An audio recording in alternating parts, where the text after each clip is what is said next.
Hey everybody, we are back with another review, and today we got Dragon Farkle by Zman Games and Robert Hudek. So without further ado, let's hop right into this review. So we got Dragon Farkle here, which is really nice. It's a fantasy-themed Farkle game, which is super cool. On the side here we got 13 and up, which is nice. It is a little bit, the instructions are a little bit lengthy.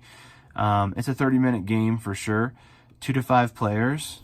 And yeah, Zman Games, pretty cool. Canadian game distributor, I believe. What do we got here? Yeah, F2Z Entertainment Inc. from Quebec, Canada. Pretty cool. ZmanGames.com. Check them out. And then illustration is Dennis Martinez. So there you go. And then it goes right here. I guess you have pretty much a basic rundown right here of the gameplay itself. Roll dice to recruit in an army or brawl your adversaries. Use somewhat strong magic items and relatively useful companion. In your fight against the big and mean dragon that you're only really fighting to win the game. So basically, it's the main goal, the end of the game, is you to fight the dragon, and not Farkle. But, you know, that's neither here nor there. We'll get into that in a second. So on the top here, it says, the various races of Yan have always enjoyed peace until a dragon appeared. This dragon terrorized locals and livestock until several wannabe heroes rose up from the mud and decided to end the evil. Gathering companions and soldiers along the way, they fought their way to the dragon's keep until one hero defeated the dragon, restoring peace to the land at last. That's how the story goes. So there you go. Basically, it's that's the summation of the story. You're basically trying to amass an army of a certain qualifying amount of soldiers, which in this game I believe is 5,000. And once you amass that army of 5,000 soldiers, then you go and fight the dragon, which we're going to show you in a second here. Pretty cool. Here's the instruction manual. It looks kind of like an old worldly book. It's got little gold corners there. Kind of neat. We'll check that out. Here's the dragon itself. There we go. It's got little wings you put on it. I think there's a stand in here somewhere. As I thought there was. Here it is. Alright, there's the stand for the bottom here, which allows the dragon to stand up. And there, it's pretty cool. There's the dragon. Looks kind of like a wyvern or something, I guess you'd call that. I don't know if it'd be technically a dragon, but whatever. Here are the soldier coins or points, I don't know, either way. This is going to be the amount of army men that you, I guess, draft or accumulate to get your 5,000. You can see there's different tokens in here. So the red ones, I believe, are 1,000. Yeah, the red ones are 1,000, 100, 50. Yellows are 500. So, and then you got your Dragon Farkle cards here. We have the dice for the players, plus our battle dice, action Farkle dice. Then we have these are the little boulders, I guess, you put in front of the dragon to keep counters on it being damaged. And then these are the players' cards that you have, which allow you to basically figure out what the heck is going on when you're rolling stuff. Because it gives you these combinations right here, which tell you the equation of how many soldiers that you're getting from rolling all your dice. So that's nice as well. And we got our each one for each player. So basically you'd lay that out in front of you to start off. And then when you start getting your soldiers and stuff, you put those there. You put your Farkle cards there. Or I should say your Dragon Farkle cards there. But the dragon is normally set up, and I believe, let me check the manual. I think it's 3 boulders in front of it. Okay, yeah, so it's three boulders in front of it, or 3 of the little landmine looking things in front of it, which is like that.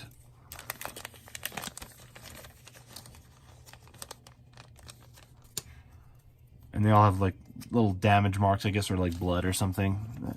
Blood, yeah, I guess it's blood. So that would just be placed in front like that, and then as you attack the dragon, you would flip that over. But the dragon's just going to hang out really at first, because at first you're really just going to be battling each other, with the other players in the game, and you're still trying to amass that army by rolling your dice. So you got these noble companions here, which we'll go through those cards. Grok, Hiccup, Darla. So those basically, Grok is the Garbling Grenadier. Hiccup is the half-dwarf. Darla is the goth princess. Interesting. Scratch and Sniff, the flighty squirrel of doom. You got Eleron, the dapper elf. Tabby, the three-legged cat. Harkin, the dirty merchant. The ogre. You got Cydia, the gypsy. Scree, the wyvern. Okay, so there you go. That's basically why I thought that was a wyvern, because it looks just like one. Interesting. So those are your noble companion cards right there that you got. And then these are going to be your magic spell cards / items that you can use along the way. You have a shield, staff of petrification, cursed helmet, scroll of charmed soldier, lucky dragon's tooth, wand of attraction, cloak of Yan, horn of dragon calling, cube of chaos, sword of dragon slaying, potion of telekinesis, belt of giant strength, sack of holding, wishing ring, rod of championing killing. We got doppelganger token, blacksmith hammer, lying, lens of spying, boots of invisibility. That's kind of cool. They have little eyeballs on the front of those. That's interesting. Gauntlet of seeking. So, and they also have these little attributes that are associated with them as well. So you got the shield here, prevents a single loss of soldiers due to companion ability. Lost Brawl or magical item card. The shield can also be used to negotiate or to negate the effects of one dragon on the event die during recruiting or brawling. So there you go. You can basically evade losing some soldiers. Change one soldier's die rolled to any number other than 1 or 5, or exchange your companion for another in play. So there's a wishing ring. That's pretty cool. It changes the dynamic up when players have their plan laid out of what they're going to do in their head. Some of these little magical items and magical potions and stuff, these actually do help change the dynamic of the game, especially since the companion card goes right there, which allows you to basically show which one you guys are using. So in Grok, for example, it says, loves to lob grenades at enemies, friends, anybody really. That's the flavor text. All these have flavor text, but no one knew what the other half was. So he's a half dwarf. Get it? Anyway, flavor text, that's what that's called. And once during your turn, you may roll a die. 1, if you roll a 1, 100 of your soldiers are killed accidentally, because he's a grenader. So there you go. But if you roll a 2, between a 2 to a 5, 100 soldiers are killed from each opposing army. Very interesting as well. If you roll a 6, 400 soldiers are killed from the opponent's army of your choice. So there you go. These are kind of like planeswalkers in Magic the Gathering, if you're familiar with that type of card game. It's very interesting the way that this is all set up, because it is kind of like having a planeswalker out here, because it's like having your added ability beyond your base, and it could be random of your choice. Whoever gets whatever ally they have is basically the powers that they particularly have. So I think that's kind of neat how they have that set up like that, integrated into the game itself.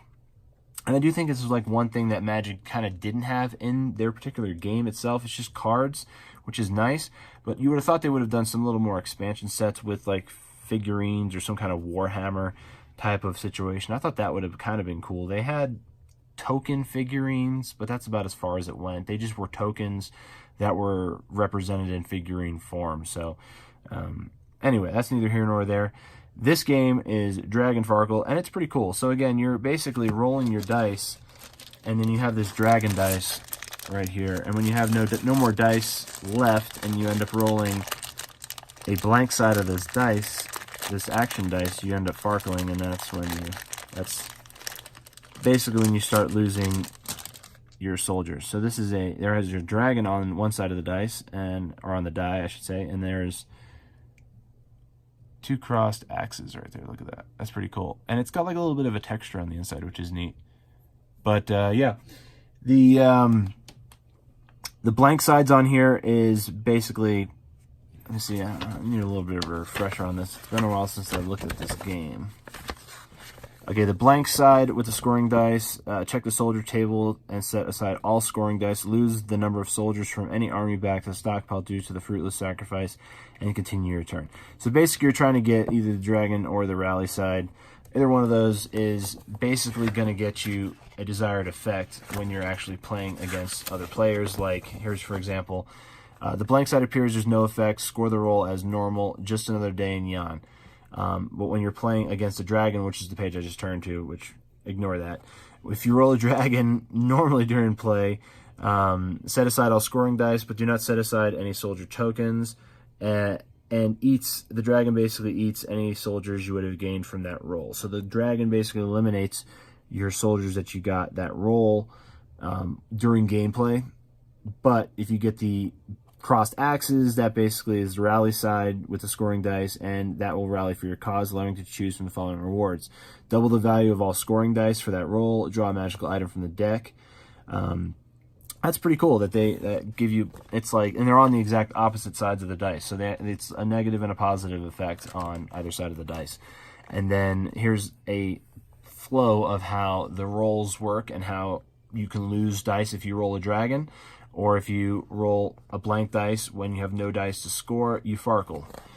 And then again, when you do fight, here's brawling. Here's an example of a brawl. So this is you attacking another player and either stealing soldiers, killing their soldiers, attacking their soldiers. So that's how a brawling example works. So you basically could steal soldiers, and you're trying to basically amass 5,000 soldiers. But once you have that, here we go. The dragon resides in Dragon's Keep. To enter it, you must possess an army of at least 5,000 soldiers at the beginning of your turn. So there you go. And then this explains the final battle playthrough and how you flip over the tiles in front of the dragon. Basically, the dragon replenishes after you're done attempting. So if you don't kill the dragon magically heals all the way to full. It doesn't maintain its damage that you've caused it. So each player does get a fresh start against the dragon when it plays. So here's some special rules and the Dragon of Legend variant. Very interesting. Here's a little bit of a little reference guide on the back here. And then basically to do a victory for this game, you have to do 3 damage to the dragon on your turn, which tells you right down there. That's exactly what you have to do to make the win happen for this game. All in all, Dragon Farkle's really good game, really fun, and I definitely think it's challenging for anyone 13 and up in regards to them grasping how the gameplay works and keeping the attention span for the full 30 minutes. You're probably going to need definitely someone maybe 12, 13 and up on this type of situation. But nonetheless, it is definitely a cool game. I like the little dragon figure, and I like the way everything's laid out. The artwork's real nice, and yeah, the colors of the dice are not too wild and out there. I think that's nice as well. Everything's kind of earthly toned. It's pretty nice. I mean, fun game for sure. I definitely like the little spin that they put on Farkle, so that's pretty cool. And if you've played Dragon Farkle from Zman Games, let us know in the comments below. If you like this review, give it a thumbs up. If you want more content like this, I do board game reviews every single Wednesday, so be on the lookout for that, and have a great rest of your day.